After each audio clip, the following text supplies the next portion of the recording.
Welcome back, guys. Or if you're new to my channel, as usually about half of you guys are in each video, this is Automotive Anonymous, and that's the 2022 Subaru Outback, which I've owned for the last 3 years, or just over. There's a lot to talk about in this video. It's probably going to be 10 to 15 minutes long, a tiny bit about myself and the channel, and a lot about my ownership experience and why I have already sold the Outback by the time you guys watch this. It's been the best vehicle I've owned, or just about. Maybe not the most enthusiast and the coolest, but it actually has been the best vehicle for why I have kept it for 3 years, when historically I only keep vehicles for about 2 years. So we're gonna get into a lot of things today, talking about what did I sell it for? Where is it at in case you guys wanna buy it? How much have I made off of filming it on YouTube? And a bunch of other interesting stuff like that. So if you get anything out of this video, or you appreciate the openness and honesty that I'm gonna share with you guys, please consider liking this video. Comment your thoughts and opinions below. Otherwise, let's get right into everything that we need to unpack today. First of all, we need to talk about the fact that I am a car enthusiast through and through, and traditionally a lot of car enthusiasts, no offense guys, maybe we don't make the best decisions at times and we spend a lot of money on our vehicles. It's our passion, it's our hobby, and that's perfectly okay as long as you're financially in a position to where you can do that. So let me rewind a little bit. I went to college for physical therapy and a bachelor's in health science. So I try to be reasonable, I try to be practical. Of course, I value safety and, reliable transportation, especially where for my day job, I travel anywhere from 50 to 200 miles a day, depending on which jobs I was working, where I was at, a bunch of factors like that. So I really value having a good, reliable vehicle, which the Subaru has been no exception to. But in the time that I've been on YouTube, only a little bit over 2 years, which I started because of some frustrations in healthcare becoming so financially driven, and not necessarily what it was 5, 6, 7 years before that, or at least in my experience, first getting out of college. Cars were my hobby. Back in high school, I supercharged my first car, and most of what you guys have seen from me has been kind of that reliable, reasonable side of me, really focusing a lot on CUVs, top safety pick plus vehicles, and with my connection to the Subaru dealership and some other dealerships like that, I do a lot of stuff like this. But personally, I love performance cars. I love the feeling of torque, not necessarily being dumb and driving too fast. Other than in my Miata, which felt like a targeted vehicle, I haven't been ticketed since I was a teenager, but I like performance, and it's kind of unfortunate that most of my performance or my cool cars were actually owned well before getting on YouTube. Like I said, my first car, a Chevy Impala, I supercharged in high school with my awesome auto tech teacher over Christmas break senior year. Since then, I've also had a couple Tacomas. I had a regular cab, second gen with a 5-speed. Today, that's a very iconic, very desirable vehicle, especially where they don't make regular cabs anymore. I've also had an Access cab 5-speed. I ordered both of those brand new in magnetic gray metallic. I've also had a lifted, supercharged, body armored FJ Cruiser with a front mount winch. That was a fantastic vehicle, and one I never should have sold. Heck, that thing I sold back like 7 years ago or so for like $16,500. It didn't even have 100,000 miles on it. I'm pretty sure to buy or build the same thing today would cost 40 grand, just with how desirable those have become and how good the condition mine was in. But I like performance cars. And the only thing you guys have unfortunately been able to experience on my channel, beyond everything that I review, which has been, if you search my videos, there are a lot of Corvettes. There's the Tesla Plaid, the 1,000 horsepower one, a bunch of Hellcats, and a bunch of other interesting things like that. But the only thing I've owned while being on YouTube for 2 years that's been a true enthusiast car was my 2023 Miata that I've sold a while ago. But I do love stuff like that, even though that's not entirely what I film, where most of my channel is car reviews. And you guys know I like 0 to 60s, so I do GPS 0 to 60s in every video.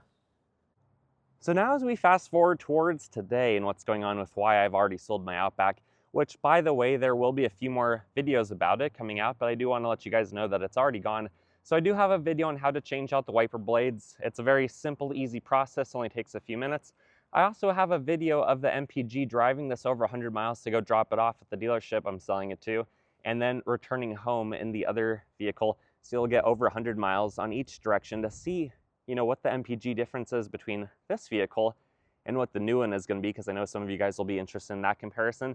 And then I'll probably also do a comparison to this and our 2025 Subaru Forester. For which one do I like more? If I was going to buy a new one today, which one would it be? But also, there's going to be a lot of other Subaru stuff, a ton of Subaru stuff, sometimes probably too much on my channel even. So don't feel like I'm ditching Subaru because we still own a 2025 Forester. There'll be plenty of videos about that. And I'll have 2026 Outbacks and all the other stuff up very soon. So none of that's going away just because I don't film one anymore. Or I don't include mine, which I only film every few weeks or once a month to begin with anyways. Okay guys, so now we're going to talk about currently what's going on. Basically, I've had a lot of interesting troubles with cars over the years, and I think that's why I'm a little bit tainted and why I don't keep things very long. At least that's what I think the psychology of it might be. My first car, the supercharged Impala, about 7 months after it was supercharged, the engine had a rod knock. It was toast. I had to replace. I sold it, and I got out of that pretty quick because I had spent way too much back in high school on probably a lot of BS repairs, but I didn't know better at the time. And thinking back on some of the prices of some of those repairs, they're things I could do myself now. And they're things that shouldn't have cost $800 to $1,200 per event. It was kind of ridiculous. So then I switched to a Tacoma. I got the regular cab, very reliable. It was fun, but it was boring. It was too reliable. There wasn't really anything going on. Sure, it was a 5-speed manual, that was fun.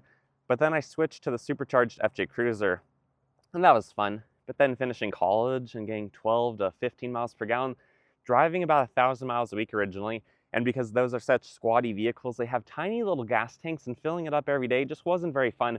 So then I switched to my Access Cab 3rd generation Tacoma, which in 2 years I put over 60,000 miles on. So I was driving a lot.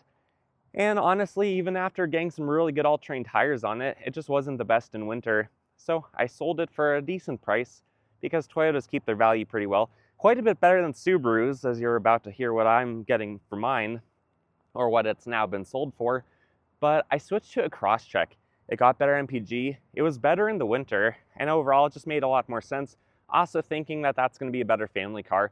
So I drove that for 2 years, sold it during the pandemic with 40,000 miles, and I only somehow ended up getting $2,500 less than what I had bought it for, because when I bought it, it was about $3,000 under MSRP because it was the end of the year. So it was a really good deal. And then selling it at the peak of COVID, it was just fantastic what the trade-in value was. So then I coughed up a lot of money for the Outback. And by the way, everything that I buy car-wise, it's paid off, or it's paid off within about a month, just because I listen to too much Dave Ramsey. I don't like vehicle debt. I don't like being tied down to things. So this was paid off when I bought it. It was about $40,000. I think I got a couple $100s off from the dealership from Twin Falls Subaru, but these were brand new at the time. I bought this in September of 21 when this was a big deal, and there weren't really any other ones around town or local to where I live anyways. And then I got $500 off, which, by the way, guys, call Subaru of America. They might give you a $500 coupon that's valid for a year. If you can prove your case and prove that, that you're a returning loyal customer, they might hook you up. So give them a call at their customer service number. At least that's what I've done a few times, and it has somehow been successful. But now, after 3 years, or basically, about a year longer than I keep most vehicles, I'm not necessarily bored of this, but I've done kind of all I want with it. When I bought this, it was like 10 months before I actually started my YouTube channel. I had no idea I was going to be making car videos. I had no idea I would ever be making Subaru videos. But here we are, and this has been a really good enthusiast vehicle for it. So even though I haven't had actually some of my more enthusiast vehicles, my more performance car focused cars while operating the YouTube channel, this has been a really fun vehicle that did kind of start it. Technically, if you watch my very first couple awful videos, they were while I was on a road trip frustrated with healthcare, and I was in my brother's Model Y Performance. So I did a few silly videos on that, and then as soon as we got back and I got back into town, I started filming this car. So it is kind of sad to be saying goodbye to it, but also I'm weird. I don't really miss cars. I thank them for their service and I say, see ya, as long as I am ready for the next experience, or if I start to not trust vehicles, it's not really that big of a deal for me to let go of them. And when I say that too, part of the reason why I'm tainted, which by the way, guys, this vehicle has had not a single problem. It has been completely reliable, but it's my own psychology, it's my own trust issues. Because my first car, the engine blew up. On both of my performance cars, the Miata, which is brand new, babied completely, and my LS1 powered Trans Am, they both had transmissions go out, literally right before I sold them. So it's like every other car I've owned has kind of hurt me in a way. And so every couple of years, I'd rather just know what I'm going to pay up front. I'd rather just write one big check, pay once, cry once, and know what I'm getting, that it's going to be a new reliable vehicle. It's going to be a new reliable experience. And this new vehicle is going to replace this in some ways that are not better, for sure, because this is a really good vehicle, but it's going to give me kind of a refreshed outlook, and it's going to let me kind of focus on another platform in addition to all the other Subaru stuff I'll be putting out and all the other normal reviews, just so that I can kind of tinker with a new platform, one that is a very popular vehicle across the United States and across the world. So comment below what you think that might be. I have alluded to it before in other update videos on the Outback that once we were going to buy the Forester for my wife, I don't feel as tied down to having or needing to own the really safe, really reliable, amazing all-wheel drive winter vehicle, because now her Forester, which, you know, we've had it for 5 months, only has 2,000 miles. So like I said from the beginning, her car really doesn't get driven much, but we have that. So now I can be a little bit more creative. I don't necessarily need the exact level of capability that this mid-sized SUV that's car-based off the Legacy offers. Some of you guys might be wondering why I'm not waiting for the 2026 Outback. It's supposed to be a revolutionary redesign, a much more boxy split headlight design, and a few other interesting differences between the Legacy-based Outback and that. And honestly, guys, I'm going to be filming so many of those to begin with. I'm probably going to have way more videos than some of you guys even want to watch on all the different trim levels, all the driving and regular reviews, that I don't think I need to own that. I think I'm going to get my fix on Subaru Outbacks just from driving them that way. So I'm going to go to a different brand. Let me just mention a few more items that differentiate the two. It's going to have physical HVAC controls. It's going to have physical heated seat buttons. It's not going to have the auto start system that I have to muscle memory turn off every time. And the engine, to some extent, is naturally aspirated. So guess below what you guys think that will be. Otherwise, it's still going to be, you know, a family-styled vehicle, a very popular option, and one that I think a lot of us, including myself from the outside, have kind of wondered about. So again, comment below what you think the new one will be. Otherwise, let's wrap this video up with the financial aspects of owning my Subaru Outback. And before I share the exact numbers, let me just say that if any of you guys are also interested in starting any sort of social media, like a YouTube channel, or any other platform or your version of that, I suggest you totally give it a try. Personally, I film anonymously because I don't want to be seen on the internet. I want to have as low of a profile as physically possible, and somehow this has worked out. I always wanted to be in the automotive community to some extent. I didn't necessarily trust my mechanical skills enough to be a mechanic because I didn't have the formal education, so I didn't know what I didn't know, so I didn't trust myself for bigger jobs than like headers or oil changes or just the minimal basic stuff that I do, but not rebuilding an engine, a transmission, like very specific things that need to be very well done. So the other thing I thought about might be interesting would be a tuner, but that's kind of becoming illegal to modify the powertrain of your vehicle, which is absolutely absurd and basically a conversation for another time.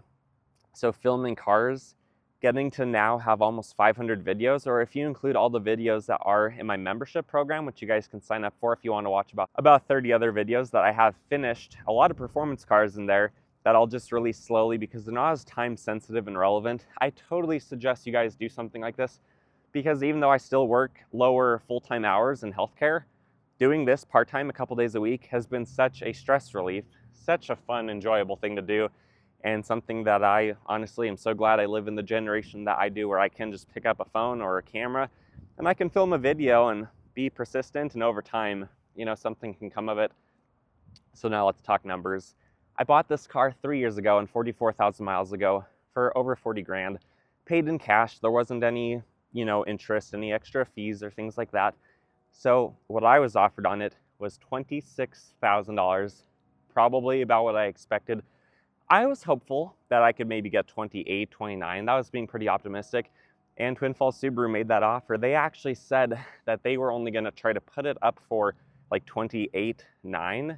So about 3 grand more than they are offering me. But they also said it's going to cost about $1,000 worth of just maintenance and detailing to go through the entirety of the vehicle to present it. So then, you know, if the average car sits on a lot for a month, they're taking all the risk. I think 2 grand of profit, totally worth it, you know, for especially while they're paying interest and all the things that I'm assuming they're having to do to own the vehicle. So then I'm actually going to sell this one to Peterson Toyota in Boise. They actually price matched the vehicle. They offered the same thing. So that'll save, you know, about $1,500 worth of taxes on the new vehicle that I'm trading in. It doesn't necessarily mean it's a Toyota, it just means that it was at the Toyota dealership, and you'll of course see what that is. In a few days I will post it. I'll probably post a few videos in between the reveal because I want to get something modified on that new vehicle before I really show too much of it. But there'll be a bunch of videos about the new car and about this one. And now, like I mentioned, how much have I actually earned off of this? Well, it's not been a crazy money maker, but it's been worth my time. I've probably made like over 20 videos on this vehicle, including, you know, when I started the YouTube channel before I was monetized, because it took 5 months to hit 1,000 subscribers. And what's funny is you need 4,000 hours and 1,000 subscribers. I had like 20,000 hours, but it definitely took a while with the poorest of quality of videos, or at least, I mean still, but at least originally, to hit that point. So it's crazy that some of those first Outback videos have made me $20 to $40 or whatever from videos that I was just doing for fun. I never thought anything would come of it. In fact, I never even really thought too much about the videos being monetized, at least for a few years. So the whole process, it's been really fun. It's happened a lot faster than I was expecting because I just love making car videos. It's just so fun to sneak out for a couple hours and go make a video. So after about 20 videos on this, at least, it's probably made about $3,000. So really not crazy. That's probably not more than like how much time and effort it goes into planning, to driving out to locations, to filming, to doing all the things, and then being patient for months for the videos to grow. That's probably no better than just if I were to do therapy hours for this platform.